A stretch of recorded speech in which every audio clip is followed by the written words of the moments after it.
हरियाली और हरतालिका तीज में है अंतर, जानिए कौन सी कब मनाई जाती है। हरियाली तीज और हरतालिका तीज दोनों ही व्रत भगवान शिव और माँ पार्वती को समर्पित है, मगर उनके महत्व अलग अलग हैं। हरियाली तीज सावन के महीने में मनाई जाती है, वही हरतालिका तीज भाद्रपद में मनाई जाएगी। आइए जानते हैं इन दोनों व्रत में क्या अंतर है।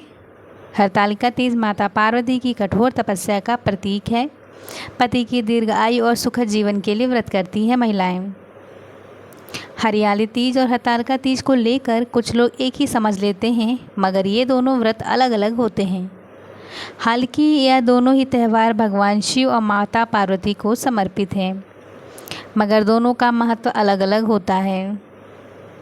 महिलाएं इन दोनों व्रतों को विशेष श्रद्धा के साथ मनाती हैं। ये दोनों त्यौहार शुक्ल पक्ष की तृतीया तिथि को पड़ते हैं, जिसकी वजह से इन्हें तीज कहा जाता है। सावन के महीने की तृतीया तिथि को पड़ने वाले व्रत को हरियाली तीज कहा जाता है और इस साल हरियाली तीज 27 जुलाई को मनाई जाएगी।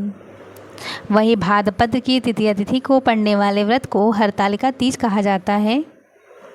इस साल हरतालिका तीज का व्रत 26 अगस्त को रखा जाएगा।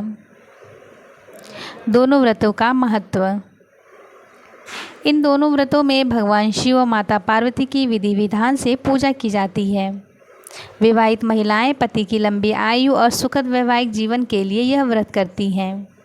वहीं सुयोग्य वर की प्राप्ति की कामना से कुंवारी कन्याएं इन दोनों ही तिथियों को शिव पार्वती की पूजन और व्रत करती हैं। मिलन का उत्सव है हरियाली तीज।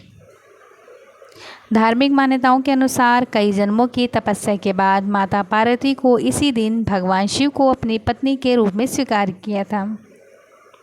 हरियाली तीज का पर्व भगवान शिव और माता पार्वती के पुनर्मिलन का उत्सव है।